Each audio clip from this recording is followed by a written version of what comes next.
So we need to have an uncomfortable conversation about Connor McDavid. Season after season, he is doing things that we haven't seen since Wayne Gretzky and Mario Lemieux. And when it's all said and done, he might be the second best scorer in the history of our game. And yet, after another playoff defeat, this time to the Anaheim Ducks, we are left asking significant questions about the best hockey player on the planet. Today, the specific question I'm going to ask is, if he never wins a cup, and if he can't win an Olympic gold medal, can we put him in the top 10 players of all time? We're going to look first at his otherworldly scoring CV. We're going to talk about the gaps, specifically when it comes to collective success and how it impacts his standings. And then I'm going to tell you why I just cannot put him in the top 10 players in the history of our game if he cannot break through. This is The Morning Whistle. My name is Aaron Roma.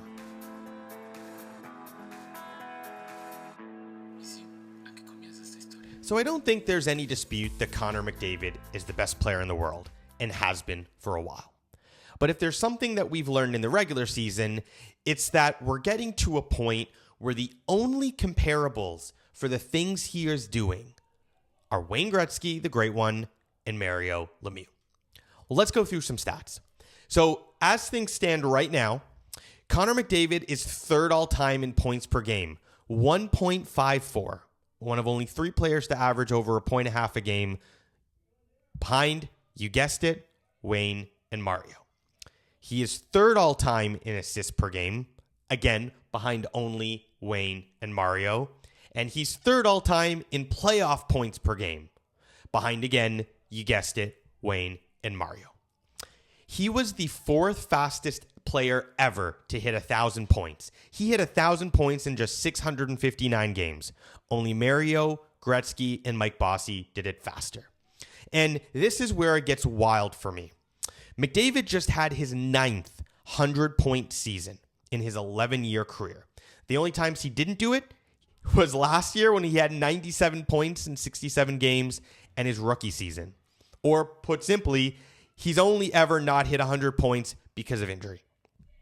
And again, only Mario and Wayne have more 100-point seasons. He has more 100-point seasons than Bossy, than Crosby, than Esposito. Like, the list goes down the line. Than Yager. Mario has 10, and Connor will surely match him next year and exceed him the year after. And at just 29, he could match Gretzky, which would be incredible when you consider that while scoring has gone up in the NHL, it is still a lower scoring era than the 80s. And I believe he will become only the second man ever to score 2,000 points. And I think he'll do it in about 7 years. All of this is to say that when you look at his regular season accomplishments, when it is all said and done, only the great one will likely have a better resume. Now, let's go through the butt with Connor McDavid. Because second all-time in regular season accomplishments, but where does that put him? Well, he doesn't have a Stanley Cup, as we know. 2 cup final losses, and he's getting to that point where it's looking questionable if he stays in Edmonton. He is an Olympic medal silver medalist, and we want to give him credit. He scored the Four Nations winning goal last season, and he's also won a World Junior Championship and a World Championship. But at the level that we are talking about, not just comparing greats, but the greatest of the greats, his team CV, the collective accomplishments that he has won, are not good enough to be up with the very best of the best. And here's the thing for me that really started to get my mind thinking about where he lands. In the Olympic gold medal game, I saw a guy who was forcing it. I saw a guy who was trying to cut through 4 highly skilled Americans in overtime, coughing up the puck, which led to the game-winning goal against. And you can see that things are starting to get into his head a little bit. And maybe, I'll just say it, maybe he's making it harder for his team to actually win when it counts. And let's look at his comparisons to Crosby. I don't think he lifts a finger to Sid, even though he's probably a better player.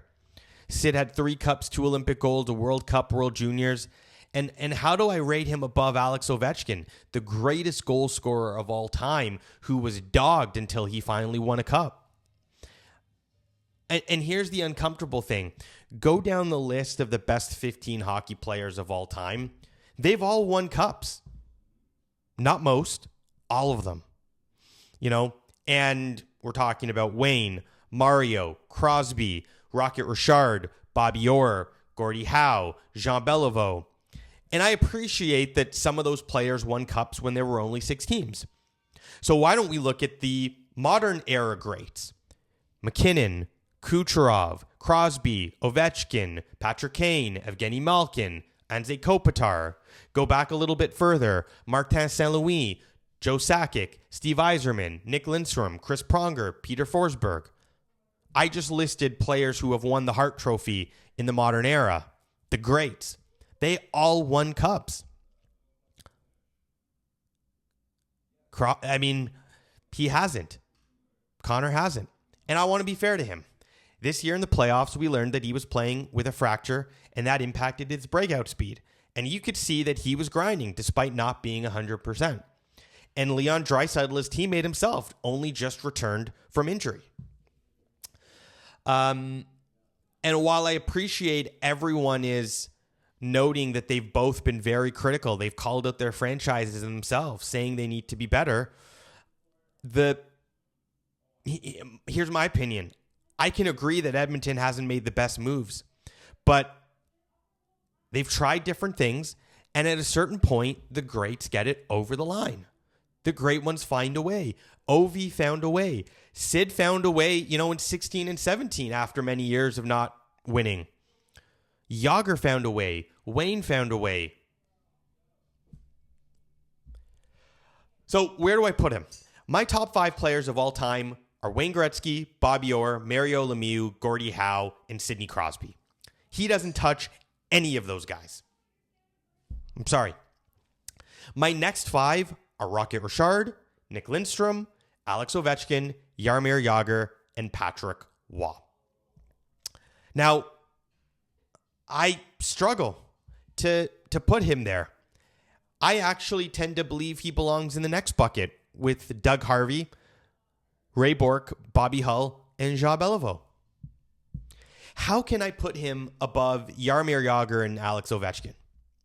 With Jágr, we talk about a guy who, of course, won 2 cups early in his career with the Penguins, but also won an Olympic gold medal with the Czech Republic in best on best action.